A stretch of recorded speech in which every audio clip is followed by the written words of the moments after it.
Greetings and salutations, fellow dead Pokemon. It is I, Eric J. Chucky, joined as always by the boy. Hey. This is the Two Nerds Podcast, and there's a couple of things to get out of the way before we get into what you came here for. First of all, if the audio sounds different, let me timestamp our world right now. I just recently deleted Audacity because they were going to become a spyware. They had announced that they had decided that being a free audio program was pretty cool. But you know what's really cool? Selling your personal data to anyone who wants it. Including literally everything we record on the program. So, the whole internet said, okay, well, we'll just stop using you then. So Audacity went, oh, never mind. But we had, in fact, already deleted it. Well, and you know, now that we're talking about it, thinking of it, like, oh, never mind. Seems like it might be. What if you did, and then we lied about the changes? Yeah, so, you know, reinstalling it is also not necessarily on docket. We'll see. I know the recent podcast we did, recording through OBS, sounded a little less quality, which is strange because it's the same mic, but there's not a sophisticated setting set up. Whatever. If you guys have an issue with the audio, let me know, and I can look into fixing it separately. Then there's the usual rigmarole. In the description of this video are links to a whole bunch of shit which you could click, which would give me one happy. You could buy my books. You could subscribe to me on Patreon for as little as $1 a month. You could go to his Twitch channel and follow him. That's free as hell, and we're pretty close to monetization. As of this recording, 11 new follows. So, like, that'd be pretty cool of you. Yeah, that'd be all right. I can kill more Pokemon before the altar of He just subs. had a bad Nudlock. No. Nuzlocke. You had to fight the inner demons there. Yeah, I did. Yeah, and if you were watching live, you'd get that joke, and you would laugh when this came up and be like, "Oh yeah, I remember when that happened." So you know, if you want to be cool, that's how people bully people into doing stuff they want. Like, do they like you could be cool if this happened? I don't know. Is it peer pressure? A cool thing I've been seeing on YouTube recently is people playing rock, paper, scissors for subscribers. Like, if you lose, you get a sub. Rock. If you pick something else, you get a sub. There you go. Why would you start with rock? That's a... Okay, whatever. We'll start easy. We get into the mind games in the next one. He's going to remember this bit, and I'm going to cry. Yeah, I am. Yeah, like, I've got other shit you can do. If you sub to the Patreon, we'll shout you out like Rob. We forgot to do that the last couple times. Sorry, Rob. We still love you, Rob. You give me $10 a month, and I appreciate that. So, we're here to talk about top fives. We are doing that this year. I'm tired of explaining it. Go watch one of the others. We're doing X-Men videos this time. The heroes, specifically. We'll get into complications with the villains in the next video. We're here for heroes now. Here are the heroes, and we're heroically hearing them. Sure. What's your number 5 favorite X-Man? My fifth favorite X-Man, I'm going to be honest, before I get into this, I didn't put a lot of time into this list, because I wrote down the options and went, oh my god, I'm a complete normie. And just decided to go with what felt right in the gut. So, according to my gut, number 5 is Wolverine, specifically Logan, because that's a legacy title now. He's super iconic. He's the best there is at what he does. What he does isn't very nice. It's mostly mentor young children and kill people with his knife hands. As someone who doesn't care for children at all, you're right. Both things he does, terrible. But he is great at it. Yeah, just good. Anything else to say about Wolverine? Lots. He's got a really long comic history. He's got a lot of really good portrayals. A lot of really iconic cartoon portrayals by such, luminaries as Steve Bloom, which I do love. I really like the version of him and you're going to hear this word again because I looked into it and realized that I love this cartoon because it literally was peak X-Men cartoon time for me, even more so than the 90s cartoon. I really love the version of him in X-Men Evolution. It's a calmer, more okay with himself version of Wolverine. Not quite the Wolverine in the X-Men version, but still pretty good. And the movie Logan legitimately made me actually cry real tears. So there's that. I mean, he's fucking Wolverine. You know who fucking Wolverine is. I'm not going to explain the character. Okay. Who's your number 5? My number 5 is Rogue.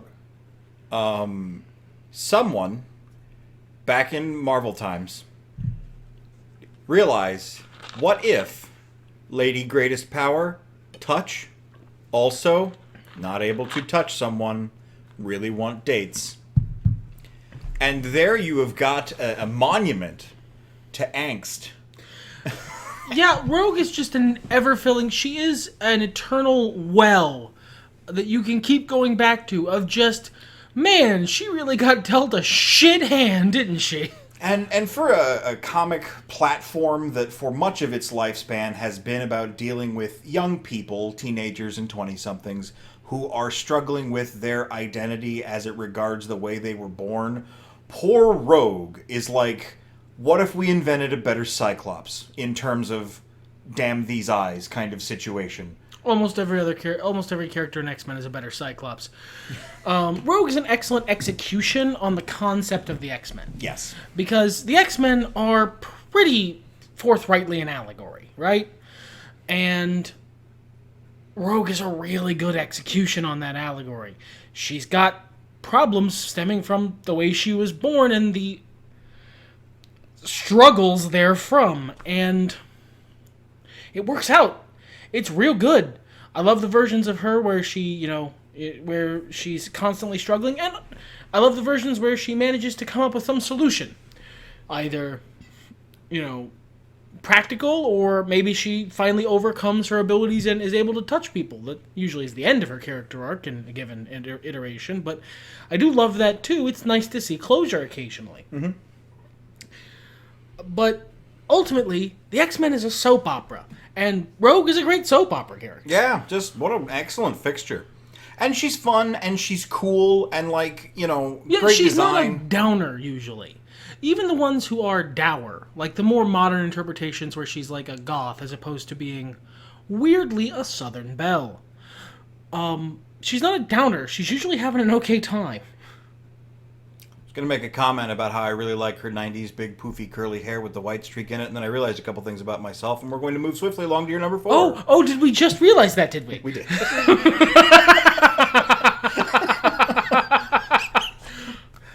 That's an inside joke, my friends. If you know, you know. Presented without comment, moving swiftly along, my number 4 is Kurt Wagner. In the Munich Circus, he was known as the Nightcrawler. I love Nightcrawler. Nightcrawler is great. Nightcrawler is the most beautiful little optimistic child. He's so good. Almost every version of him is excellent. He's someone who was dealt an absolutely tragically garbage hand by life, and he absolutely does not let it get him down. He's usually happy, he's usually having a good time and trying to do the right thing because it's the right thing to do. And he very easily could have been a villain. Every part of his backstory screams villainous origin story. But he's not. Because he's just a nice guy. I love that. They tried to make him more of a villain, I believe, in Ultimates. Yet another reason Ultimates is fucking trash. Well, it was worth a shot, but even then, he's still Kurt at the end of the day, and nope, it didn't take. No, because he's Nightcrawler. He decides on his own fucking agenda to be Errol Flynn. You know how you can say, be yourself unless you can be Batman, then be Batman? Nightcrawler saw that and went, no, that's lame. I'm gonna be fucking Errol Flynn. I'm gonna be a dashing swordsman. Great! He didn't even need it. Like, he's already got 1,000,000 powers. No, he has, like, low-tier Spider-Man level super strength and speed and teleportation powers. He did not need to be a dashing swordsman. That is such a hat on a fucking hat because he wanted it, and that's excellent. Nightcrawler is a pretty good character. You know who else is a pretty good character? And is also, as I feel, a little underrated, Chamber. You literally want a better Cyclops. Chamber. Chamber, for those of you who don't know, because he's not as popular. Me, before I met White. Yeah. He is a mutant whose upper chest and lower jaw are replaced by a portal to a dimension that expels energy. Yeah, imagine if Cyclops, instead of being, I don't know, a gigantic tool who's really upset that he has to wear red sunglasses, actually had problems. But to be fair, until he got the red sunglasses, times were tough.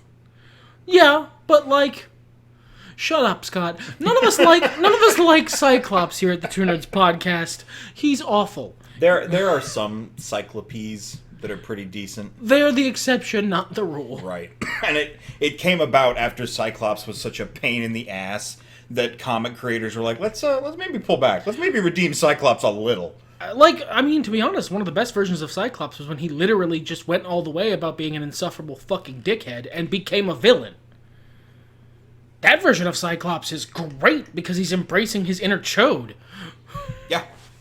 Chamber, however, he kind of deals with it. He's got a low-grade telepathy, thankfully. So that he can talk at all? Yeah, he can communicate with people.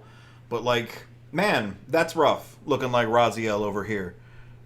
And you know what? That's why I think I like him a lot. Because I'm not connected to his comic book stuff, I'm going to be honest.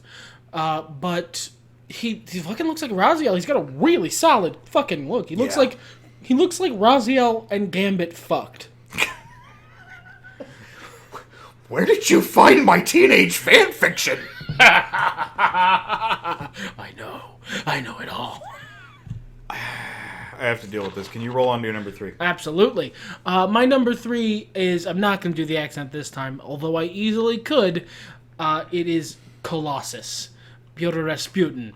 He's, again, it's just partially because he's usually having an okay time, and partially because he has a cool catchphrase, but mostly, if I'm being honest, mostly it's because he's a giant fucking metal Russian. He's communism.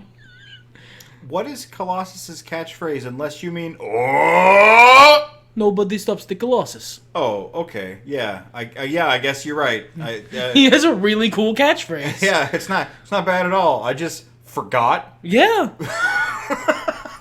He's a giant metal unstoppable fucking communist dream. I love him. I like Colossus a lot too, and I like his family. I think they anchor stories with them really well. Yeah, I'm not as fond of his family as I am him, but like I love them as supporting characters. Yes. Like I don't like Magic necessarily very much herself, but as a supporting character for Colossus, she's great. Well, in situations like the Deadpool movies where you don't have a Wolverine to exude big dad energy, Colossus is a fantastic replacement. And he's big goofy dad. Yeah, and he's just nice and he's doing his best. I really like him too. He's a good guy. He's so fun to watch, and he's fun in everything. There's never been a shitty version of Colossus. He's not A tier, but he is a solid, reliable B in everything he shows up in. Nice. Yeah, I mean, sometimes that's all you got. What about you, sir? What's your number 3? My number 3 is Gambit. Is this the part where I mentioned that I really loved the 90s cartoon? Because I did. I mean, me too. Don't get me wrong. Also, weirdly, it holds up better than I thought it would. Like, a lot better than I thought it would.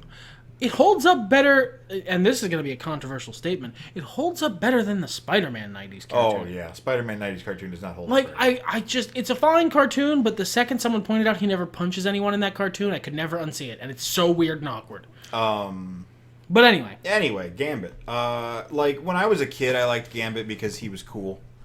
Well, I mean, yes, he is. Very cool. I mean, he's got a cool Cajun accent, and he's always cracking jokes. And he's got a cool look. He's got a cool weird head thing that's way better than Cyclops's. He's got cool eyes. Yeah, cool eyes. He's got a cool gimmick. He fights with a stick and blows up cards. I love staff guys. You with bow girls is to me with staff guys. Staff guys are cool. Staff guys are fucking awesome, and Gambit is an awesome one.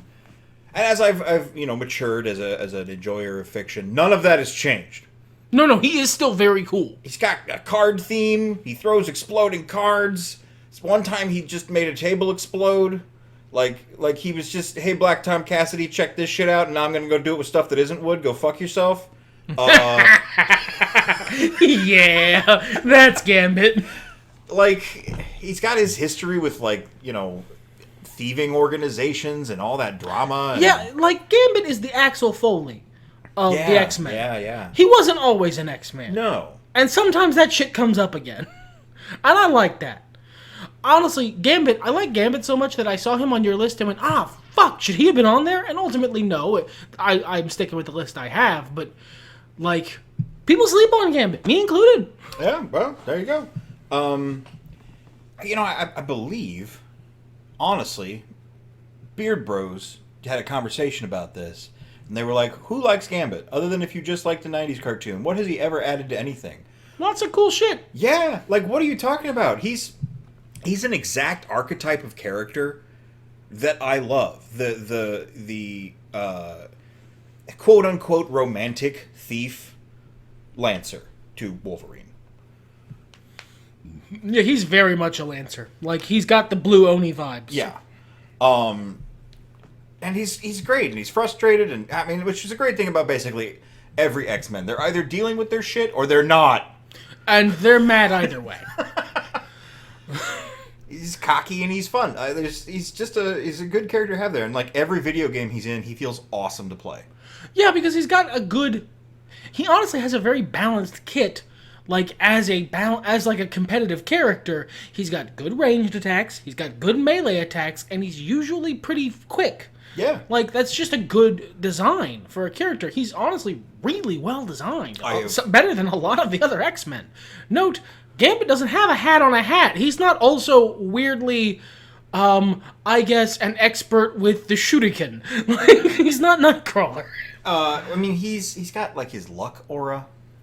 That's a later addition. And it's not something that everybody pays attention to.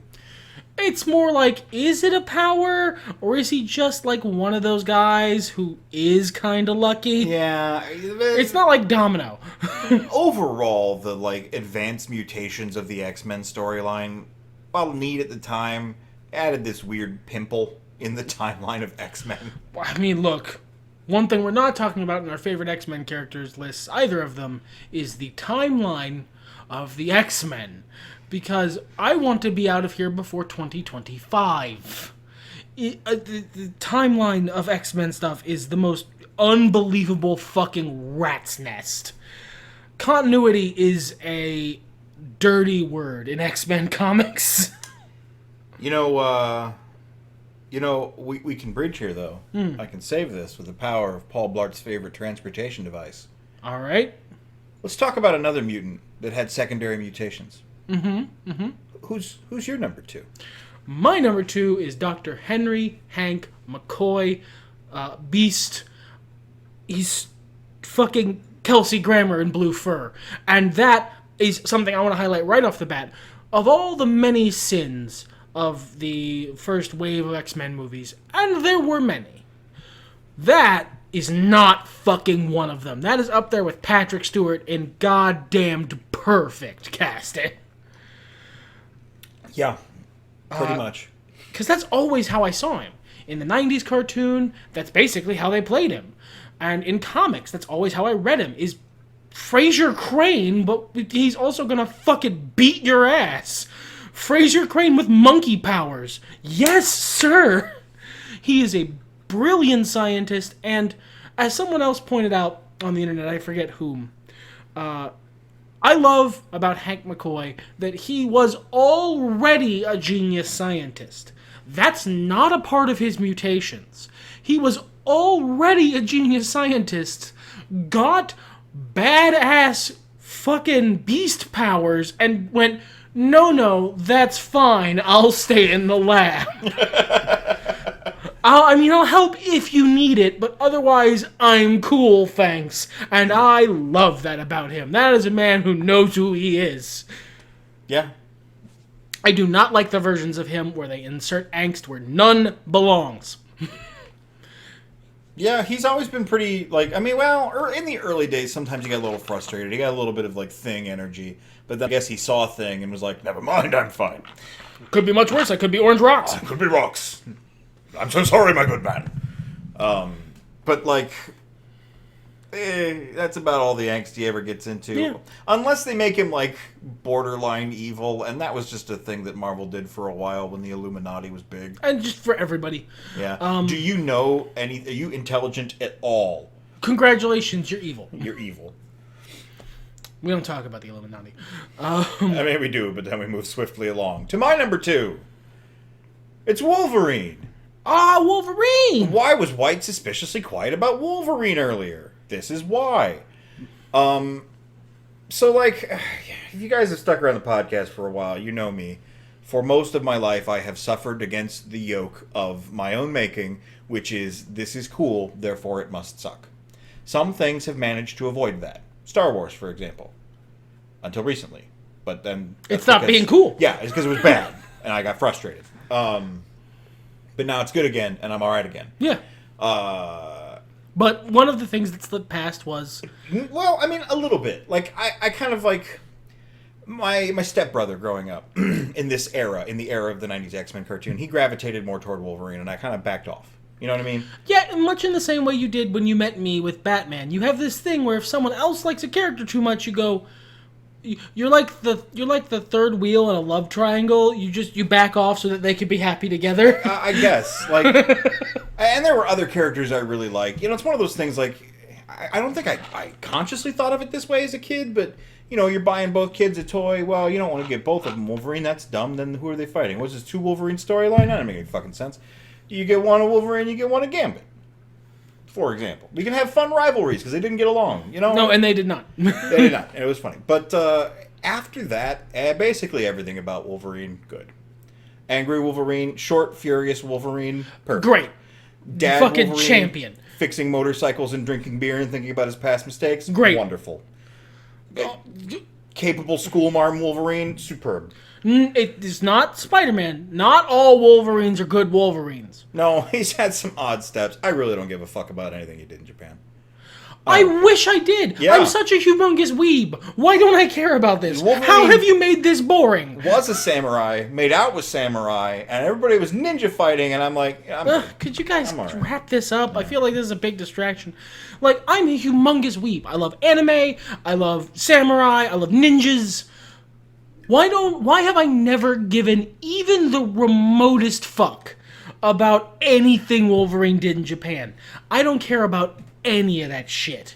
Like, I'm aware of it, and it has some cool stuff. Silver Samurai, notably pretty cool, but I don't care. Why don't I care? How have they fucked this up that much? How have they written the exact version of Tom Cruise's The Last Samurai that is somehow way more boring? What the hell? I don't know. But for all the reasons you mentioned, and those reasons, I really like Wolverine. And I really like writing Wolverine. I've been part of a bunch of X-Men roleplay boards. I ran a quest start at one point. And there's this 5th book that came out. I don't know what you're talking about. That's legally distinct. That's legally distinct. Look, we can legally prove it isn't. And anyway, he's just fun. He's a fun character to see different takes on, and at this point in his career, I like him. I don't want to get into it. Maybe we'll save it for another time. Okay, all right.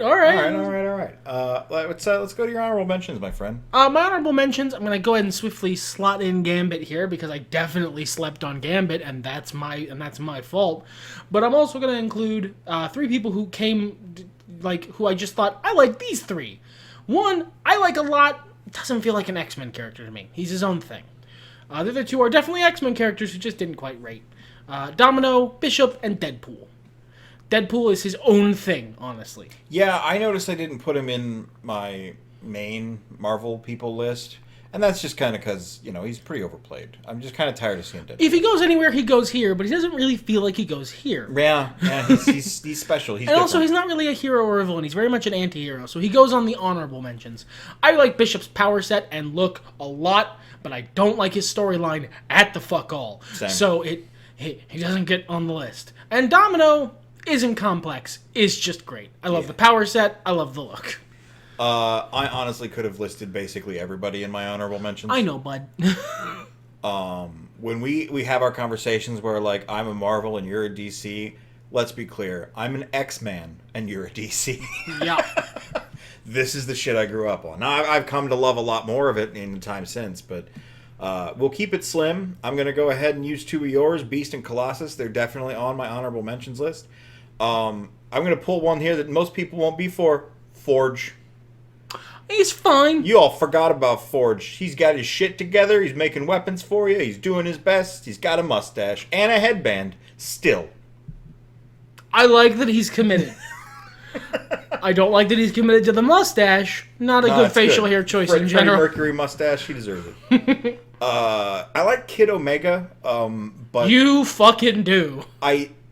Because I stole him. And again...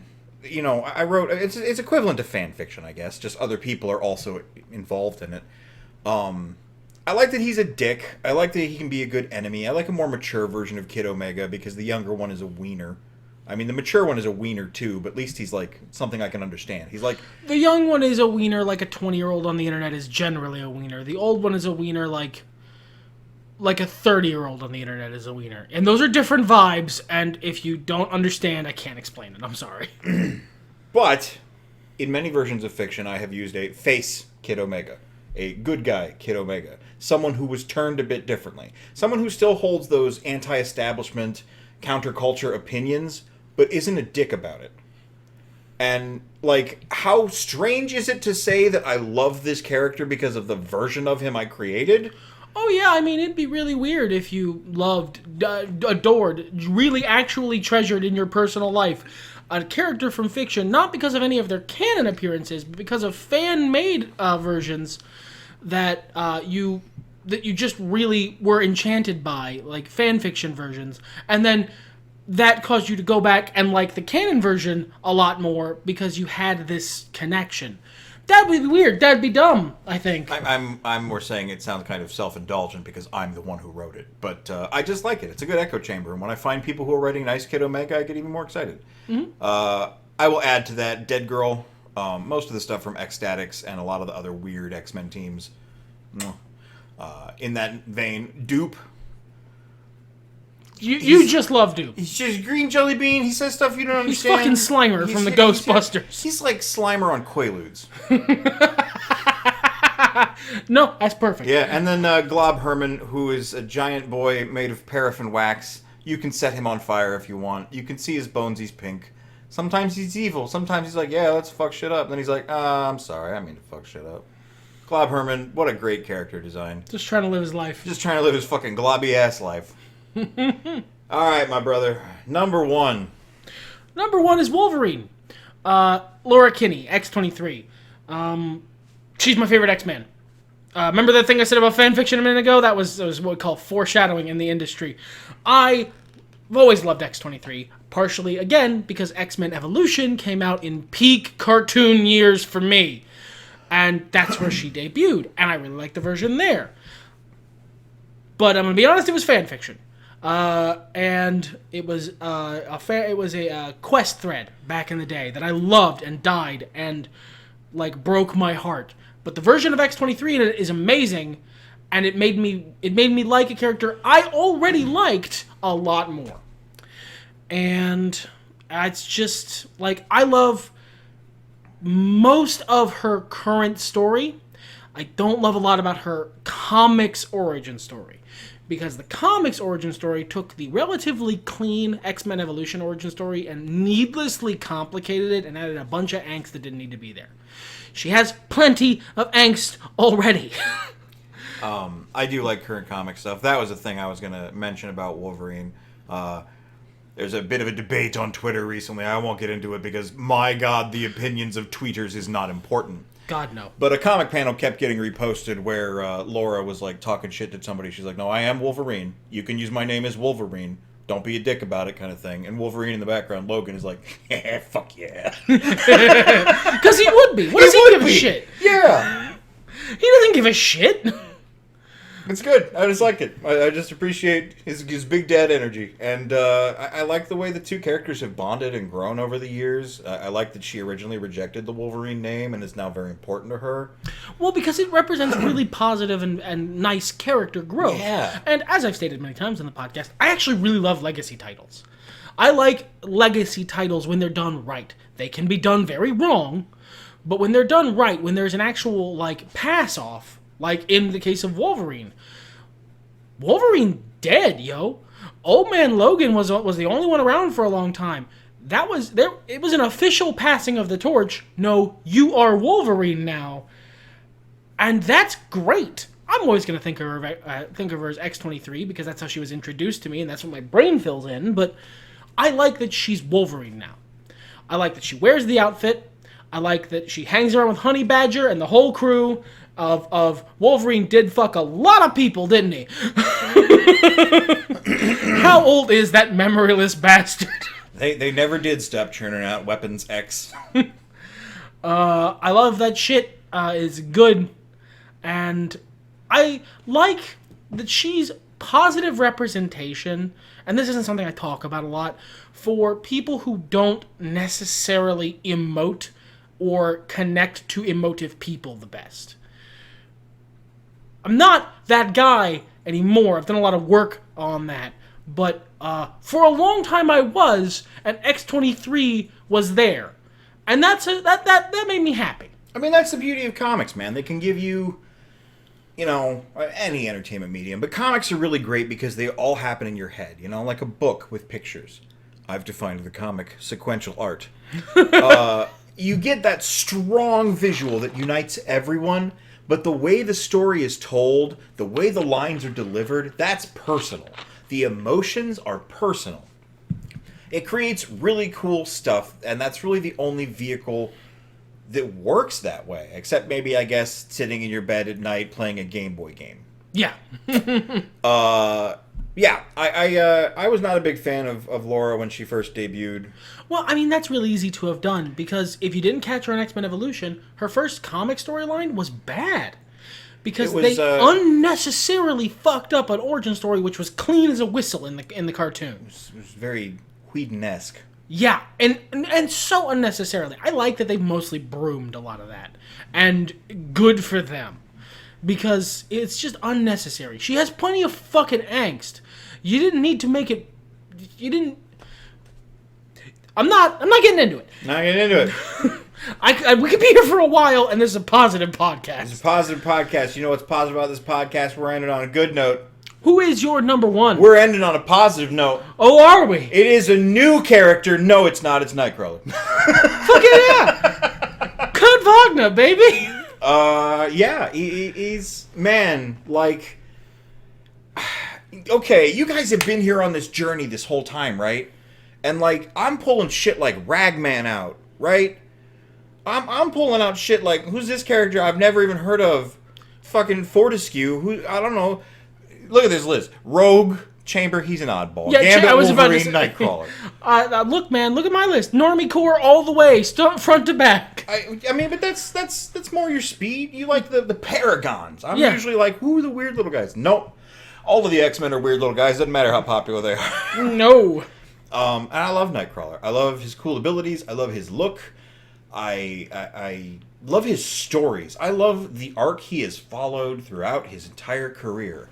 I like that he keeps battles between his faith and his existence. I enjoy the time he was in Excalibur. Yeah.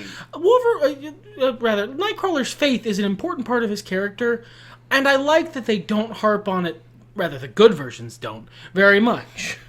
No, even that one storyline that was a little stupid, where they were like trying to set him up to be the new pope, the bad guys were, to like make a statement. It was still, I could see why Nightcrawler got wrapped up in it.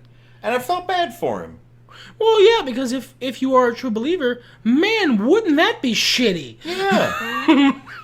I think the character's really cool, and he's another character that I've written, but unlike Kid Omega, I just wrote Nightcrawler. Yeah, you didn't make any changes. I don't need to do anything on it. You don't need to. He's fucking Nightcrawler is great. He's good. He's just great. He is a ray of dark blue sunshine in an otherwise somewhat grim landscape of the usual X-Men comics. Yeah. Yeah. I don't feel like we have much more here. So... Do we want to end with like a lazy fart of everything's better when nerds talk about it? Or would you like one of those weird stingers that you have to walk violently away from? Because I can provide that. Present it. In some continuities, Nightcrawler has 2 dicks. Everything's better when nerds talk about it.